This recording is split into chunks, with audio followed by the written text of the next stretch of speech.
At 68 years old, Dwight Yoakam just broke a silence that's been decades in the making.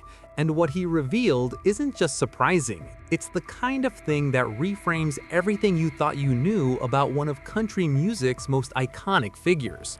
The rumors, the feuds, the lawsuits, the Hollywood disasters, it was all real, every last bit of it. So forget the rhinestone suits and the chart hits for a second. This is the story that never made it onto the radio.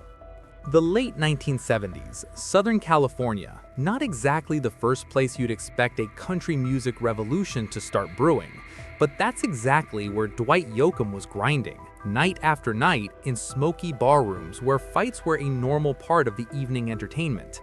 He played 5 sets a night, 5, in venues where beer bottles could fly through the air before last call. No label backing him, no management deal, no safety net. Just a guy with a guitar and a vision that nobody in the industry was ready to take seriously yet. He tried Nashville first, went there in 1976 hoping to find his footing.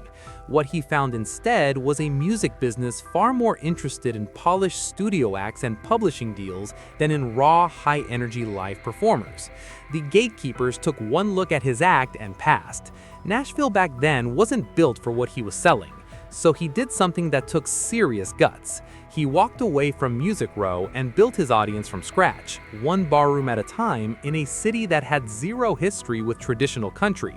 Los Angeles, rock clubs, alternative venues, crowds who showed up expecting something completely different and left as converts.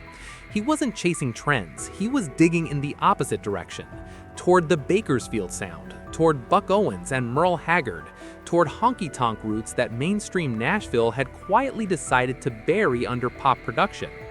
Every night he performed, he got sharper. Every rejection made the conviction stronger. By the time he was ready to put music out, he wasn't a guy hoping for a break. He was a man who had already proven something, to himself if to nobody else. And what happened next would shake Nashville to its core.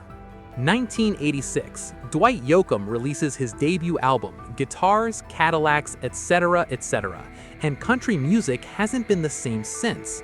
At a time when the genre was drifting hard toward pop-driven production and the urban cowboy aesthetic was king, this record hit like a freight train going the other direction. Produced by Pete Anderson, a guitarist and kindred spirit who understood exactly what Yoakam was going for, the album was built on the Bakersfield sound, raw guitars, honky-tonk heartbeat, a rock and roll edge underneath it all.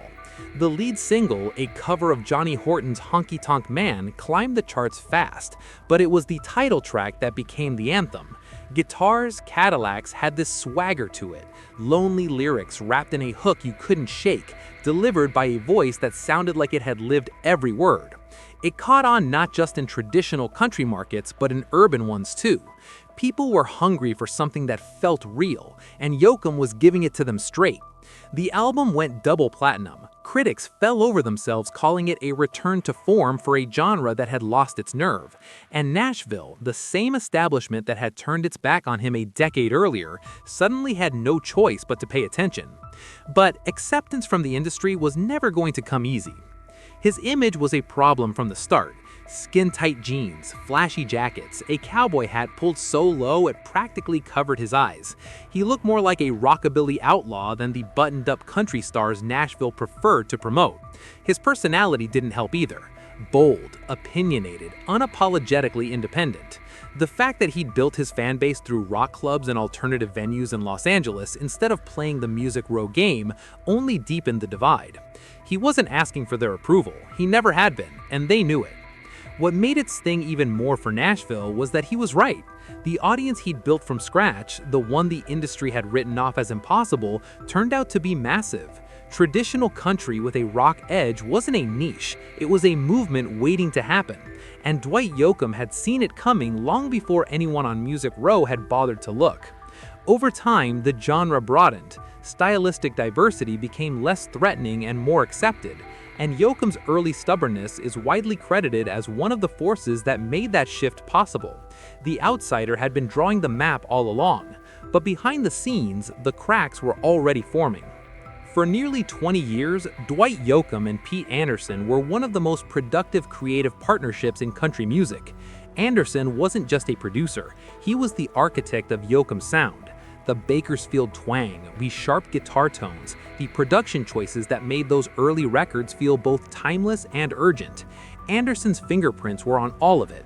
Then, in 2004, it fell apart in a courtroom. Anderson filed a lawsuit against Yoakam for breach of contract. The claim centered on cancelled concert obligations, shows that had been scheduled and then pulled, allegedly causing Anderson serious financial harm after he'd already invested resources in preparation.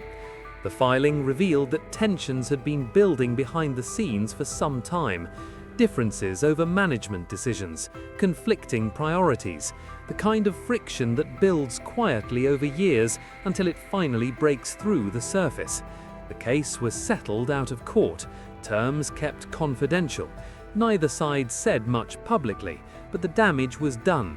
A partnership that had produced some of the most celebrated country records of the era was over, and there was no coming back from it. And that wasn't the last time Yoakam would find himself fighting a legal battle over his music. By 2021, Dwight Yoakam was fighting a different kind of war, not over cancelled shows, but over the music itself. He filed a lawsuit against Warner Music Group, targeting ownership rights to his early catalogue, including Guitars Cadillacs.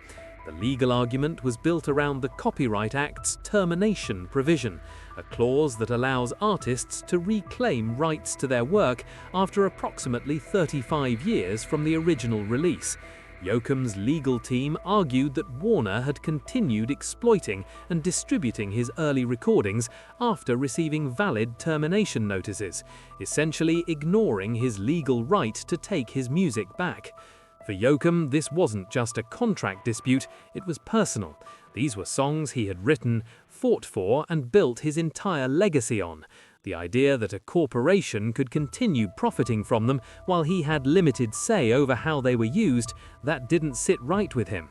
Warner pushed back, challenging the validity and timing of the termination notices on procedural grounds. The case never went to trial. In 2022, both sides reached a private settlement. The terms were never disclosed publicly, but the fact that Warner agreed to settle rather than fight it to a verdict said something on its own.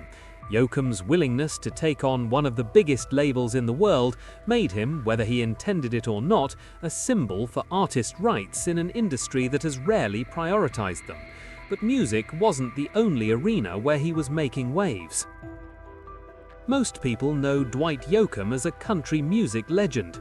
Fewer know that he's also one of the most quietly effective character actors of his generation. It started with Sling Blade in 1996.